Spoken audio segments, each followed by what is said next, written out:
Assalamualaikum warahmatullahi wabarakatuh. Selamat pagi teman-teman semuanya. Salam keberkahan buat kita semuanya ya. Amin. Mudah-mudahan eh, penonton semuanya diberikan kesehatan, keberkahan ya. Eh, Sehat, bahagia dunia akhirat. Amin ya. Baik, pada kesempatan ini saya akan berbagi mengenai strategi trading untuk saham trade issue ya. Coba kita lihat slide berikut.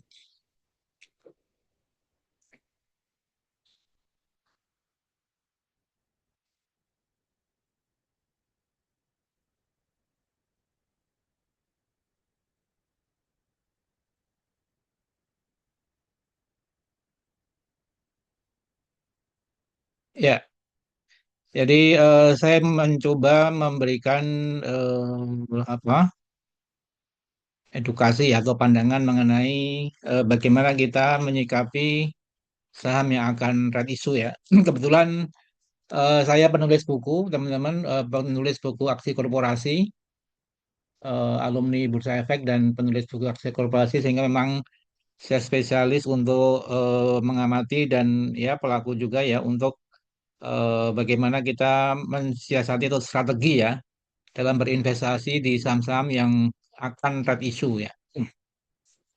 Baik, pertama tentunya di sini saya sampaikan disclaimer on ya bahwa semua keputusan investasi ada di teman-teman. Kita hanya memberikan satu edukasi pemahaman apa itu red issue, kemudian bagaimana cara menyikapinya dan sebagainya. Jadi teman-teman yang pengen belajar mengenai aksi korporasi ya, silahkan ikuti channel ini, subscribe dan eh, nanti di akhir kita bisa belajar bersama di grup saham saya ya, Salemologi Saham Syariah ya. Ya, jadi kenapa teman-teman ya? Mungkin ini di bulan Juli ini 2026 banyak saham-saham yang red issue ya. Ada sahamnya yang melejit, tapi ada juga yang habis itu turun dalam gitu ya. Jadi ini kenapa ini isu menarik ya? Red issue ini menarik karena memang harga saham sering mengalami volatilitas ya. Ya, kemarin saya sempat mengamati itu ada satu saham yang arah 3 hari ya, ketika red isunya efektif ya. Jadi saya contohkan Koko ya, Koko itu kemarin red issue gitu ya, arah 3 hari lumayan tinggi ya, tapi setelah itu setelah ekstrak itu harganya jatuh gitu ya. Jadi kita harus benar-benar memahami dulu ya red issue ini sehingga sebelum kita beli atau jual itu kita paham ya kapan saat yang tepat untuk beli, kapan saat yang tepat untuk menjual gitu ya. Ya di situ muncul peluang ya teman-teman. Artinya memang kita harus tetap mengamati apa namanya informasi yang sudah formal, yang sudah bukan isu lagi gitu ya. Eh, dengan keterbukaan informasi atau informasi yang sudah valid tadi dari emiten ya kita bisa mengambil peluang itu gitu ya. Ya tentunya tapi setelah red issue kenapa tiba-tiba turun lah? Disinilah kita perlu ilmunya ya. Kapan saat kita menjual atau misalnya kita tergantung horizon juga dari range horizonnya apakah jangka pendek, jangka menengah atau panjang ya. Karena tentunya mungkin beda-beda itu ya apa namanya gaya atau strategi tradingnya gitu ya. Kalau horizon jangka pendek barangkali sudah naik tuh tinggi mungkin dijual dulu gitu ya. Tapi kalau dia horizonnya investor jangka panjang, barangkali memang di hold ya, dan dia mau eksekusi trade isunya itu ya juga yang wajar dan sangat mungkin bisa dilakukan ya. Jadi jangan panik, jangan FOMO juga, tapi pahami ilmunya dulu gitu ya. Kalau kita paham saham naik atau turun kita dipaham, jadi kita tetap tenang gitu ya, karena dengan begitu, oh arahnya mau kemana kita sudah paham gitu ya. Yang ke berikutnya bisa menjadi momentum investasi yang menarik. Lah disinilah menariknya red issue itu karena misalnya yang tadi itu ya untuk ekspansi ya untuk pengembangan pengembangan bisnis tentunya kan perusahaan akan semakin bagus ke depan. Nah, di sini mungkin investor yang melihat potensi itu bisa malah justru memborong ya saham-saham yang akan red issue karena potensi pertumbuhannya ke depan ya, tapi bukan jangka pendek gitu ya. Tapi katakanlah jangka menengah panjang itu bisa sangat menguntungkan gitu ya. Nah, apa itu right issue teman-teman? Jadi right issue adalah penawaran saham baru kepada pemegang saham lama melalui hak memesan efek terlebih dahulu ya. Jadi HMITD.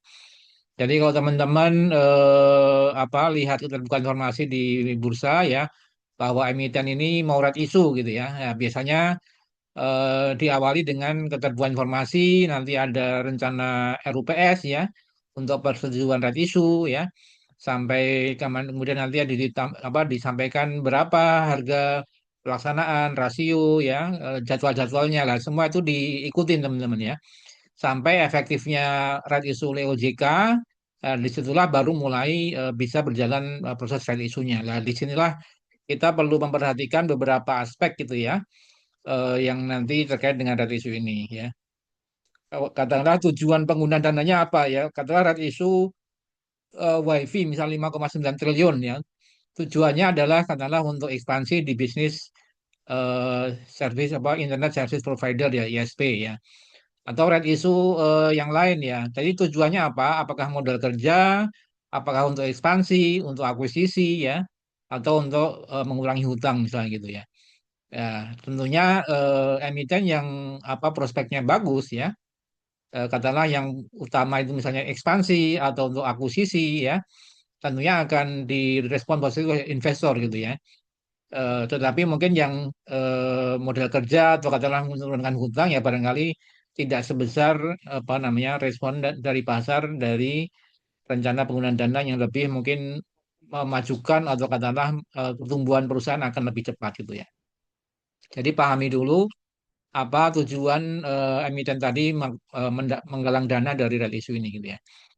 Nah, istilah-istilah penting yang nanti teman-teman perlu pahami ada cum right ya, yaitu tanggal di mana investor ketika beli saham ini ya eh, masih dapat hak namanya right gitu ya. Nah, right itu nanti bisa masuk ke rekening kita ya, rekening LDN kita. Kemudian kita bisa jual ya kalau kita tidak mau menggunakan hak tadi ya.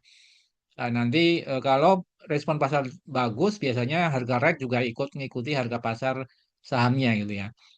Ya, sedangkan X-Rate itu tanggal ketika sudah tidak memiliki hak untuk apa namanya dapat right ya. Artinya biasanya kalau sudah X-Rate itu harganya akan turun ya. Jadi mendekati harga pelaksanaannya gitu ya teman-teman. Kemudian recording date, jadi tanggal di mana pemegang saham masih tercantum sebagai yang tadi berhak tadi ya. Jadi nanti di situ dicantumkan semua kapan cum rate ya, kapan ex rate ya, kapan recording date, tanggal ketika pemegang saham itu berhak masuk sebagai DPS gitu ya untuk dapat haknya. Distribution date tanggal ketika kita terima apa namanya investor terima right tadi gitu ya di portfolio kita gitu ya. HMITD tadi udah ya, hak memesan efek terlebih dahulu itu istilahnya right issue gitu ya. Kemudian harga pelaksanaan. Ya, jadi harga pelaksanaan itu adalah harga berapa pemegang saham yang punya right tadi gitu ya akan menebus atau harga exercise ya saham yang mengadakan right issue tadi. Misalnya gitu ya, kayak Koko kemarin harga pelaksanaan di 120 gitu ya. Nah, tentunya nanti pemegang saham, pemegang right itu bisa menggunakan haknya menebus saham tadi gitu ya dengan harga pelaksanaan tadi di 120 ya. Katakanlah harga pasarnya 300 misalnya gitu ya. Ketika rate issue harga pelaksanaannya 120 kan cukup murah gitu ya. Dengan rasio misalnya 1:3 misalnya gitu. Artinya setiap kita pegang satu saham ya itu punya tiga hak ya, tiga right untuk bisa membeli tiga saham tambahan gitu ya. Jadi kalau satu lot ya berarti dapat tiga lot ya. Jadi sesuai dengan rasionya gitu ya. Nah, tentunya di situ perlu kita perhatikan berapa rasionya, nanti kita hitung harga teoritisnya gitu ya. Dan ada dilusi yaitu penurunan ya. Karena biasanya kan adanya saham, saham baru ini kan menjadikan pemegang saham lama ya, yang tidak menggunakan haknya tadi akan mengalami dilusi atau penurunan kepemilikan gitu ya teman-teman. Nah, biasanya ini yang juga dilihat juga. Kalau dilusinya terlalu besar gitu ya, tentunya nanti bagaimana pengaruh terhadap harga saham kita juga gitu ya. Jadi ini juga perlu diperhatikan rasionya dan dilusinya berapa persen rasio atau penurunan daripada akibat dari itu tadi. Jadi nanti teman-teman harus perhatikan timelinenya gitu ya. Kapan diumumkan, kapan persetujuan RUPS-nya gitu ya. Kapan ada cum rate ya, kapan ada ex rate ya, kapan di perdagangan HMITD biasanya antara 5 hari gitu ya. Dan kapan bisa exercise, hati-hati kalau sudah punya right tetapi teman-teman nggak jual nggak beli ya nanti hilang gitu ya. Jadi hak tadi harus digunakan atau kalau nggak mau menggunakan berarti dijual ya. Jadi disinilah kita perlu memahami, oh ini ada right ya.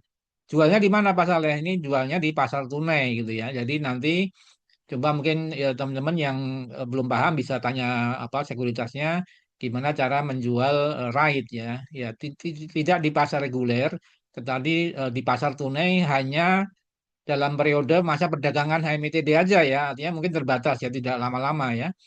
Jadi gunakan waktu itu untuk jual kalau itu memang mau dijual. Tapi kalau mau untuk digunakan ya berarti digunakan untuk eksekusi harga pelaksanaan rate-nya gitu ya. Kemudian pelaksanaan sampai pencatatan saham baru hasil daripada rate tadi gitu ya. Hasil daripada rate issue. Nah, jadi memang jadi strategi kita ya. Kalau ada rate issue tadi kita perhatikan tadi ya faktor-faktor yang perlu kita pahami dananya buat apa, misal 1T ya 5T dan sebagainya untuk apa, apakah untuk ekspansi dan sebagainya. Tentunya kalau ini positif ya di respon positif pasar biasanya harganya naik dulu gitu ya. Naik sampai harga apa menjelang right gitu ya. Mungkin kayak kemarin kayak Koko ya naik 3 hari arah ya 25% gitu ya. Dari sekitar berapa tuh 300 sampai 400 gitu ya lumayan ya. Dari 120 menjadi sekitar 200 ya, kemudian sampai 300-an ya, menjelang ya. Tetapi setelah extract ya dia turun ya, karena kan mendekati apa? Mendekati harga pelaksanaan di 120. Jadi eh, setelah extract itu biasanya turun. Jadi maka strategi kita ya kalau jangka pendek ya kita beli sebelum gitu ya. Kemudian ya kalau mau profit taking silahkan, tapi kalau mau long term apa jangka panjang menggunakan hak tadi kan bisa juga gitu ya. Jadi tergantung dari horizonnya dan rencananya seperti apa. Jadi kita punya trading plan ya. Itu yang menjadi biasanya harga sering turun mendekati harga eksekusinya kan gitu ya. Karena harga pelaksanaannya ini biasanya di bawah harga pasar ya, supaya menarik investor baru masuk gitu ya. Jadi kenapa sering turun tadi ya karena dilusi tadi semakin banyak saham yang beredar otomatis sahamnya juga apa turun lah gitu ya. Kemudian beberapa investor yang mungkin sudah eksekusi right-nya ya kan bisa beli di harga bawah mungkin bisa menjual gitu ya. Jadi dia bisa untung juga dari setelah dieksekusi kan dapat harga bawah nih gitu ya. Kemudian dijual di pasar otomatis kan dia bisa dapat keuntungan gitu ya. Untuk tekanan jual katakanlah kalau memang kurang direspon positif dari investor ya sama seperti IPO gitu ya. Jadi kalau sahamnya kurang laku ya akan turun ya. Atau psikologi pasar tergantung daripada ya misalnya kebetulan dari isunya lagi berbarengan dengan IHSG jatuh ya bisa aja itu kan artinya atau isu yang kurang bagus sehingga menjadikan sahamnya bisa turun gitu ya. Jadi strategi trading yang kedua ya, yang mungkin tadi pertama kan kita apa perhatikan dulu kapan kumnya, kapan exitnya gitu ya. Nah, kalau lagi turun ya mungkin jangan buru-buru beli dulu gitu ya. Jadi kita tunggu sampai mendekati harga pelaksanaannya gitu ya. Ya istilahnya supportnya di berapa gitu ya. Misal harga 120 ya berarti mendekati titik harga pelaksanaan gitu ya. Ya biasanya kalau sudah mendekati titik apa harga pelaksanaan akan lebih relatif stabil gitu ya dan mungkin untuk jangka menengah panjang itu bisa naik kembali ya. Karena ekspektasi investor adalah setelah perusahaan emiten ini dapat dana dari red issue kan untuk ekspansi kayak WiFi itu ya. Jadi WiFi memang red issue di harga 2000 ya sempat ke 1800 gitu ya. Tapi ketika kinerja perusahaannya bagus ya dan sebagainya ya tentunya nanti diapresiasi investor dengan kenaikan secara pelan-pelan gitu ya. Jadi itu fluktuatifnya red issue, jadi jangan terlalu ya panik juga ketika turun karena kalau memang perusahaannya bagus, nanti jangka panjang, menengah panjang juga akan kembali recovery sesuai dengan pertumbuhan perusahaan gitu ya. Jadi kalau mau beli tapi artinya kalau sudah exit ya artinya tunggu harga stabil dulu mendekati harga pelaksanaan lah gitu ya. Cari area support terdekat dan sekaligus kalau sudah mulai ada pembelian kembali ya artinya mungkin konfirmasi bahwa volume meningkat ya, mungkin harga nggak terlalu jatuh, sudah mulai recovery ya, itu mungkin teman-teman bisa mulai buyback lagi, artinya membeli kembali. Nah, tadi yang udah saya sampaikan, strategi kedua adalah kita beli mendekati harga pelaksanaan gitu ya, exercise price-nya. Artinya kalau sudah mendekati harga pelaksanaan di bawah, ini akan ya recovery lah ya, karena tadi kan tergantung tujuan perusahaan apa tadi ya. Artinya kalau memang bagus, artinya long term jangka panjang, menengah panjang itu akan kembali naik kembali gitu ya. Itu strategi trading kedua ya. Ya, artinya strategi trading ketiga, kalaupun nanti ada investor yang apa big money gitu ya, atau smart money yang cukup besar ikut memborong daripada red issue ya, katalah ada namanya standby buyer ya teman-teman ya, di mana standby buyer ini adalah pihak yang jadi pembeli siaga gitu ya. Artinya kita juga perlu perhatikan kalau ada standby buyer, artinya kan kayak ada pihak yang ya menjamin ya kalau red issue-nya nggak terserap itu akan semua dibeli oleh standby buyer ini. Artinya kalau red issue-nya ada standby buyer itu akan direspon lebih positif oleh investor gitu ya.